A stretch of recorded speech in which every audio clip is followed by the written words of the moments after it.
Hello friends, welcome back to my channel. সবাইকে জানাই শুভ অষ্টমী প্রীতি ও শুভেচ্ছা, আন্তরিক অভিনন্দন এবং অনেক অনেক অনেক ভালোবাসা। কেমন আছো সবাই? আশা করি সবাই খুব ভালো আছো, সুস্থ আছো। আজকে আমি তোমাদের সাথে নিয়ে এসেছি একটা খুব সুন্দর ভিডিও, মানে get ready with me of Ashtami. মানে হচ্ছে অষ্টমীতে আমি কিভাবে রেডি হয়েছি সকালবেলা, এই দিনকে অঞ্জলি দিতে যাওয়ার সময় আমি কিভাবে রেডি হচ্ছি, তো সেটাই আজকে তোমাদের সাথে শেয়ার করব। তার জন্য দেখো, প্রথমেই আমি এখানে ফাউন্ডেশন নিয়ে নিয়েছি। হ্যাঁ, তার আগে বলে রাখা ভালো যে আমি প্রথমে আমার মুখটাকে ক্লিন করে নিয়ে তারপর কিন্তু আমি ময়শ্চারাইজার মেখে নিয়েছিলাম। তারপর আমি ফাউন্ডেশনের সাথে একটা ল্যাকমি লুমি গ্লো ছিল, সেটাকে মিক্স করে নিয়েছি। নিয়ে এটাকে ভালো করে মুখের মধ্যে প্রেস করে নেব, মানে মুখের মধ্যে লাগিয়ে নেব। আর নাক গাল সব জায়গায় লাগিয়ে নেবো, যেখানে যেখানে আমাদের মানে দেখা যায় আর কি, ফেস প্লাস গলা টলা সব জায়গায়। তারপরে একটা ওয়েট এরকম আমি ব্লেন্ডার নিয়ে নিয়েছি, মানে এটা ভেজানো ছিল। এটা কিন্তু ড্রাই নিলে ভালো করে ব্লেন্ড হয় না, তো সেটার জন্য এটাকে ভালো করে একটুখানি ভিজিয়ে নিতে হয়। তারপরে ভালো করে চিপে একটা কাপড় দিয়ে মুছে তারপরে এটাকে আমি ভালো করে ব্লেন্ড করে দেবো, যাতে আমাদের ভালো করে পুরো মেকআপটা একদম স্কিনের মধ্যে পুরোপুরি অ্যাবজর্ব করে নেয়। আর আমাদের কাছে তো অষ্টমীর লুক মানে এটা কিছু একটা স্পেশাল হবে, সেটাই আমরা সবাই চাই। তো যেহেতু আমরা অষ্টমীতে অঞ্জলি দেবো, তো আমার কোনোবারে প্ল্যানিং থাকে না যে আমি শাড়ি পরবো, বাট আজকে আমি শাড়িটা পরবো। সো সেটাই তোমাদের সাথে আজকে শেয়ার করব, মেকআপের সাথে শাড়িটাও আমি তোমাদের সাথে শেয়ার করব। আর আমি আজকে খুব হ্যাপি ছিলাম, বিকজ আমি এত বছর পর আমি অষ্টমীতে সকালবেলা শাড়ি পরে বেরোচ্ছি। কারণ আমি কোনো বছরে শাড়ি পরি না, কারণ এত সময় থাকে না, সত্যি সময় থাকে না, সব কিছু কাজ করে তারপর অঞ্জলি দিতে গেলে আর হয়ে ওঠে না। আমার মাও দেখো এখানে রেডি হচ্ছে, মা দিদা দুজনেই রেডি হচ্ছে। ওরা তো এমনিতে শাড়ি পরেই বেরোয়, বাট আমি কোনোদিনও বেরাতাম না, এই বছরে ফার্স্ট। তো আমি এখানে দেখো ভালো করে মুখের মধ্যে ব্লেন্ডারটা ব্লেন্ড করে নিয়েছিলাম, মানে মেকআপটাকে পুরোপুরি ব্লেন্ডার দিয়ে ব্লেন্ড করে দিয়েছি। তারপর আমি মেকআপটাকে সেট করার জন্য এখানে পাউডার লাগিয়ে নেব।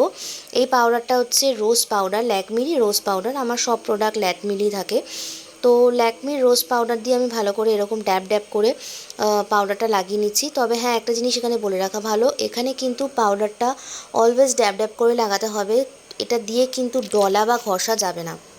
তারপর এখানে দেখো আমার এখানে পাউডারটা পুরোপুরি লাগানো হয়ে গেছে। নেক্সট আমি চলে যাব আই শ্যাডোতে। তবে হ্যাঁ, তোমরা এখানে ভাবছো যে আই শ্যাডোটা লাগানোর পরে কেন পাউডারটা আমি, মানে লাগানোর আগে কেন পাউডারটা ইউজ করছি। বিকজ আই শ্যাডোটা লাগিয়ে নেওয়ার আগে ইউজ করলে নিচে যে আই শ্যাডোগুলো গুঁড়োগুলো পড়ে সেটা কিন্তু খুব, মানে স্কিনের মধ্যে লেগে যায় না, এটা রিমুভ করতে খুব সুবিধা হয়। আর আমি এখানে আই শ্যাডো লাগাবার জন্য কোনো ব্রাশ ইউজ করছি না, আমার হাত দিয়ে আমার কাফি। সো যারা কিন্তু আমার মতো এরকম ফাঁকিবাজ আছো, ফাঁকি দিয়ে মেকআপ করতে চাও, তারা কিন্তু এরকম এই টেকনিকগুলোকে অ্যাপ্লাই করতে পারো। খুব ভালো তাড়াতাড়ি ব্লেন্ড হয় এবং কম সময়ের মধ্যে ভালো মেকআপ চাইলে কিন্তু এরকমভাবে ইউজ করা যেতে পারে। সো আমি আমার আঙুল দিয়ে এটাকে ভালো করে ব্লেন্ড করে নিচ্ছি এবং তারপরে একটা গ্লিটার দিয়ে, মানে গ্লিটার আইশ্যাডো দিয়ে মাঝখানটা একটুখানি হাইলাইট করে দেবো, যাতে এটা দেখতে একটু সুন্দর লাগে। তারপর চলে যাব এখানে লুজ পাউডারটাকে আমি এখানে ব্রাশ ইউজ করেছি, বাট তোমরা চাইলে কিন্তু এটা হাত দিয়েও করা যেতে পারে। মানে আমি যতটা ফাঁকিবাজি মেরে কাজ কারবার করা যায় ততই ভালো।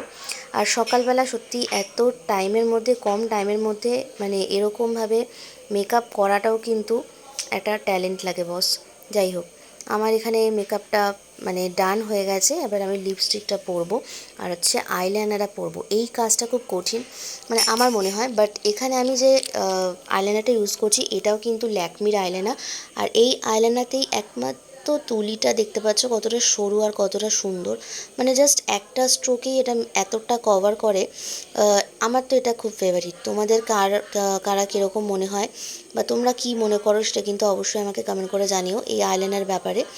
তবে হ্যাঁ, কেন জানি না আইলাইনার পরতে গেলে আমার এরকম মুখটা পুরো আমার বন্ধ হয়ে আসে। তোমাদের কার কার এই প্রবলেমটা হয় সেটা অটোমেটিক্যালি হয়। আমি যতই ভাবি না কেন যে আমি ঠিকঠাক করে ফেসটা রাখবো, বাট সেটা হয় না, অটোমেটিক্যালি মুখটা দেখি খাপটে যায়। তো আমার এখানে আইলাইনার পরা কমপ্লিট হয়ে গেছে। এবার আমি পরে নেব কাজল। এই কাজলটা কিন্তু একদম 24 আওয়ার্স একদম থাকে আমার চোখের মধ্যে, আর কোনো স্মাচলেস, একদমই স্মাচ হয় না। আর আমার তো এই কাজলটা ভীষণ ভালো লাগে, এটাও কিন্তু ল্যাকমিরই কাজল। সো আমি আজকে পুরোপুরি ল্যাকমির প্রোডাক্ট দিয়ে ইউজ করছি। তোমরা কীরকম কি প্রোডাক্ট ইউজ করো আমাকে কিন্তু অবশ্যই কমেন্ট করে জানাবে। আর তোমরা অষ্টমীতে কে কী করেছো সেটাও কিন্তু আমাকে কমেন্ট করবে। আমি এখানে রেড কালারের লিপস্টিকটাই ইউজ করছি, কারণ আমার নুড কালারটা না শেষ হয়ে গেছে।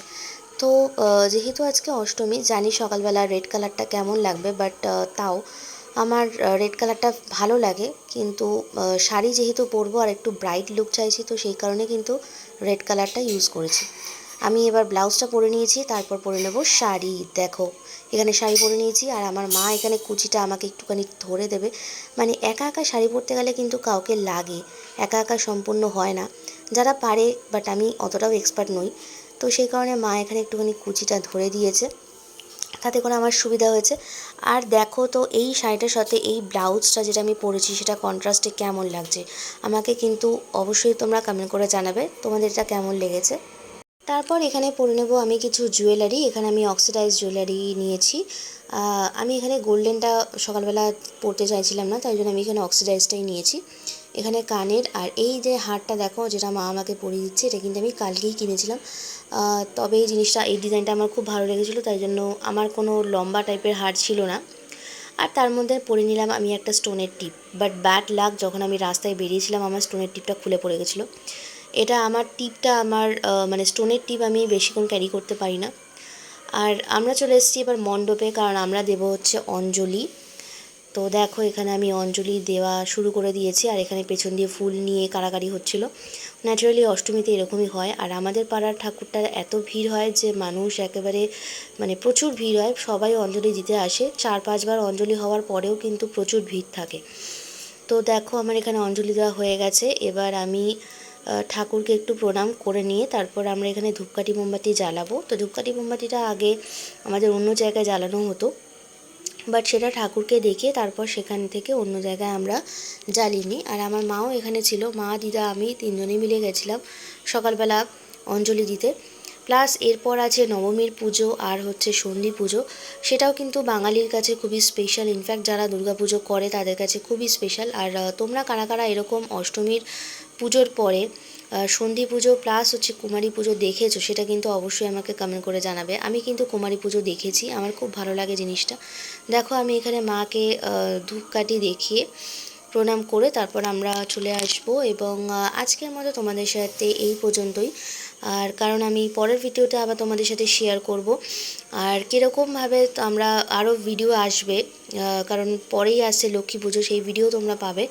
সো বন্ধুরা, তোমরা কীরকমভাবে অষ্টমীর দিনটা কাটালে, কতটা এনজয় করলে, সবটাই কিন্তু আমাকে বলো, কমেন্ট করো। আর আমার ভিডিওটা যদি ভালো লাগে তাহলে একটা লাইক করে দিও। আর এই হচ্ছে আমাদের মণ্ডপের বাইরের দিকটা, দেখো সবাই অঞ্জলি দিতে দাঁড়িয়ে আছে লাইনে।